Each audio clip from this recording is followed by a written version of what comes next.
Hi and Assalamualaikum warahmatullahi wabarakatuh. We are from the subject Engineering Management and Safety, gonna present the detail of our report.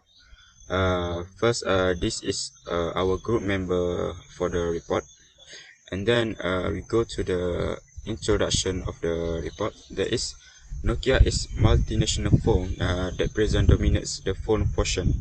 And second, the Nokia objective is to create a new world by transforming a large globe into a small village. And then their mission is to create, build, and inspire people. Next, we go to the objective of the report.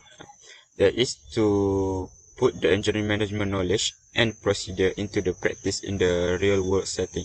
And number two, to be the best in the business when it's come to the operational excellence. And number three is to be the best in the term of client and consumer loyalty. Next, we go to the scope for our project. First, to develop a new smartphone with excellent performance, and then to build a proper strategy to attain the goal. And number three is to determine whether it's suitable to invest or not to the outcome of the product. Hi and good day. My name is Daniel B1 Abdullah and my number ID is MA19047. So today I will present about the chapter 2, which is smartphone background. For the smartphone evolution, in 1983, the Motorola Dynatec 8000X was the first handheld cellular phone that allowed people to make longer distance calls than just a landline phone. In 1992, the IBM Simon was the first touchscreen phone. It was touchscreen, portable, had a calculator, email, and it could work on networks. In 2001, the first phone with a SNAP was introduced, and the smartphone was connected with an actual 3G network.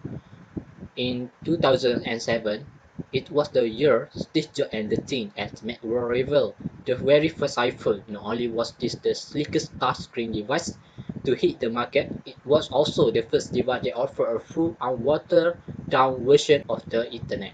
Competition in the smartphone industry is a heavy competition, but it's also the fastest growing industry. Because of the use of mobile devices has continued to grow, consumer uses smartphone for entertainment, social media, professional use, and manage customer productivity.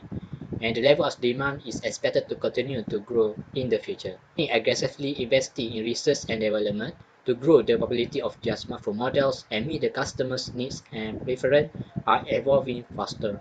The source of the competitive advantage are brand image, that building a strong reputation and winning customer heart. The second is research and development, to maintain a heavy focus on technological innovation and continue to improve their product line.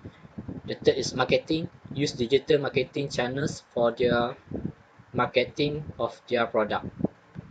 Pricing strategy, Apple you sell only premium products and target the higher end consumer segment only, while Samsung and Huawei focus to cater to a more diverse market segment which includes lower end and higher end consumers. Now we go to the chapter 2, that is 2.1, that is smartphone model competitors. We choose the three type for the model of smartphone, that is Nokia Ribbon, Nokia 300 5G, and Nokia Atom Pro. For the Nokia Ribbon, it has 6.9-inch Super AMOLED and it has processor 888 for the chipset. And the Nokia S3 5G, it has 6.7-inch Quad Edge Super AMOLED, and the internal storage and RAM is also bigger, and it has Snapdragon 898. For the Atom Pro, it has similar like the Ribbon, that is 6.9-inch Super AMOLED, and the internal storage and RAM also same with the Ribbon, and the Snapdragon also same with the Ribbon. Assalamualaikum, my name is Muhammad Aris Iskandar bin Masaidi. My metric number is MA19046. So I will continue present about the production of Nokia phone. There are 5 steps in the production. So the first is the product architecture. The product architecture includes all the functional and physical things required to meet the customer needs. Second is the manufacturing capability. It's explained the underlying manufacturing process for a mobile device to combine the important traits and their metric in a comprehensive particular manner. Third, the product development process. It splits the whole project lifetime into smaller parts with clearly defined deliverable. Fourth, the logistic system. In the logistic system is to get the right material to the right location at the right time while optimizing a certain performance metric and fulfilling a set of limitation. And the last one is quality check system. In the quality check system, it performs 3 types of quality check on the Nokia product, which is aesthetic checking, functional checking, and accessory checking. The material selection for the top enclosure is Corning Gorilla Glass that designed to be a thin, light, and damage resistant. Next is the material used for the screen is super armor that consumes less power, high picture quality, and render fast motion. And the third is printed circuit board that use epoxy fiberglass composite as this material. Is coated with layer of thin copper films. The fourth is battery. The material is lithium polymer that can provide a high energy. And the fifth is potted enclosure. And the material that used is polycarbonate that have high strength and elasticity and high impact strength. The last and by not least is camera lens that use a sapphire to resistant to stretching. I continue part of definition of project. So what is the project? A project is a group of tasks that must be accomplished in order to reach a certain objective or result. There is 5 steps to start a project. The first one is defining the project scope.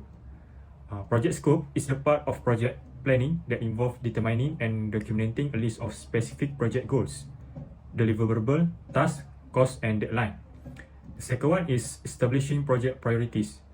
Project prioritization is the process of determining which potential and existing projects are the most urgent and important.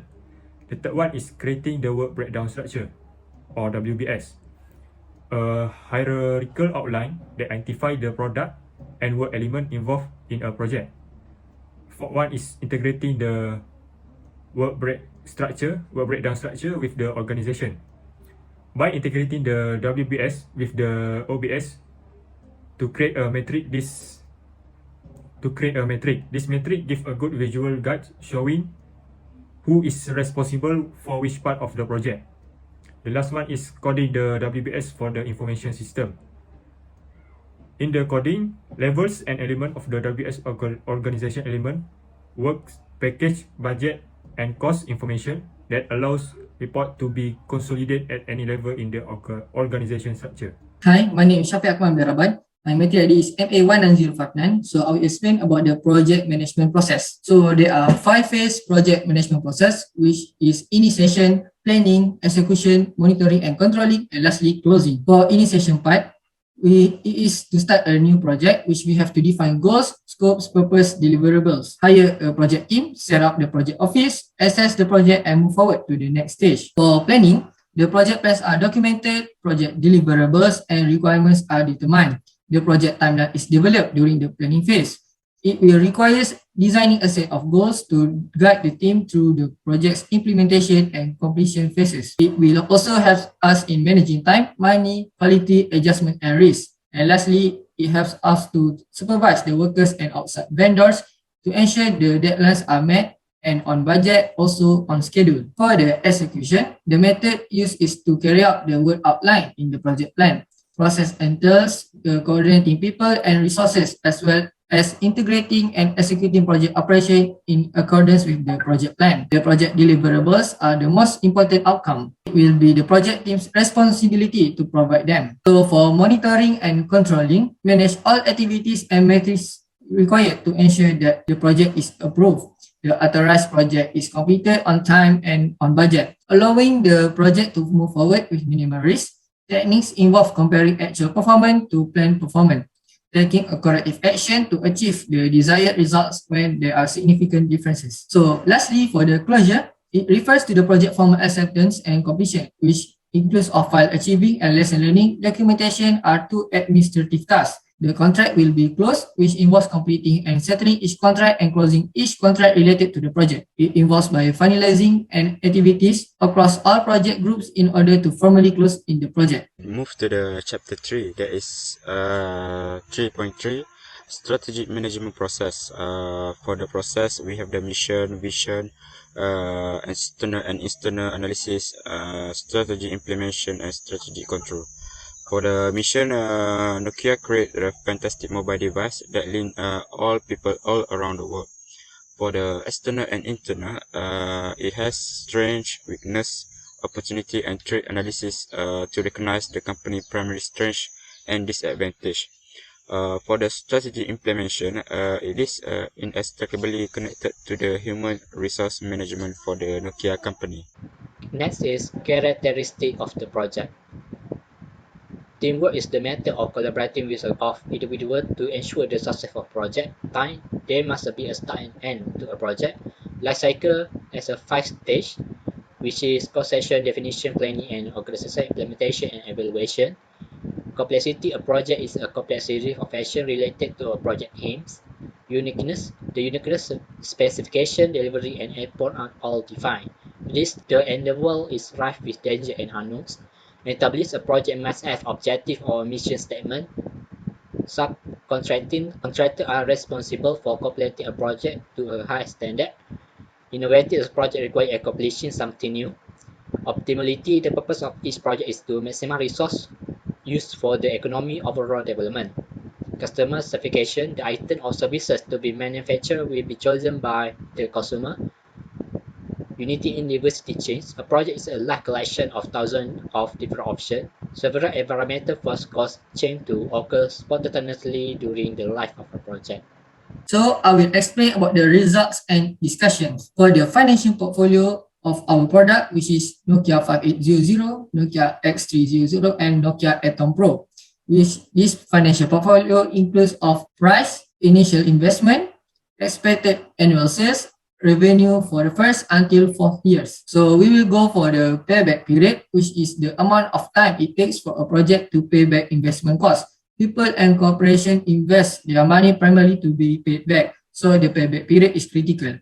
In other words, the faster an investment pays off, the more appealing it becomes. So as we can see, the Nokia Atom Pro will take 1.13 years to recover the project investment, while Nokia X300 will take 1.51 years, and Nokia 5800 will take 1.77 years to recover.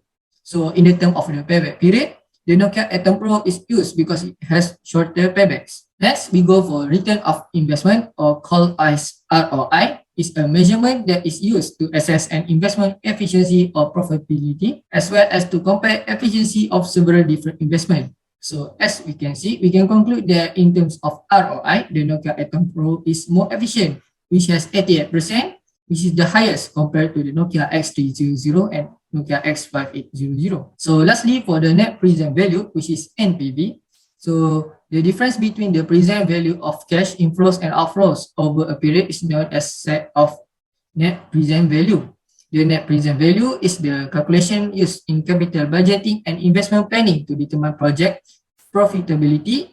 It is an outcome of calculation used to determine the current value of a future stream payments. So that is the calculation that we have made. So in terms of NPV, our project meets the minimum desired rate of return and is eligible for future consideration. So lastly, for the discussion, so we can conclude that the Nokia Atom Pro is prioritized before Nokia 5800 and Nokia X300. Nokia Atom Pro will give shorter payback period, more efficiency, and has met both the minimum and desired rate of return. So both the investor and the company will have benefit from a higher return on investment. So the investment risk level associated with the initial investment cost is only for a shorter period. So a shorter payback period is preferable. So to maintain for the shorter payback period, so we have to determine the appropriate price point by raising the price to increase revenue and shorten the payback period. Next, we also have to promote add-ons like technical support, warranty, and anything as that would increase the customer spending. Lastly, to keep the customer from cancelling their subscription with the company, we have to make any offer that will encourage them to stay. That's all from me. Thank you. So for the conclusion, we learned how to handle a project assigned by the Nokia company to build a new smartphone model. We are evaluating if we can invest in a product based on the production of good features for our client in every aspect of this project, including safety, cost, performance, and efficiency. Then, throughout project planning, we rigorously utilize this tactic, allowing us to anticipate the project outcome. Furthermore, we may assess whether series is more fit for the project using the present value. And finally, we believe that our strategy will assist Nokia in making a profit and making a decent sale in the market. That's all from me. Thank you.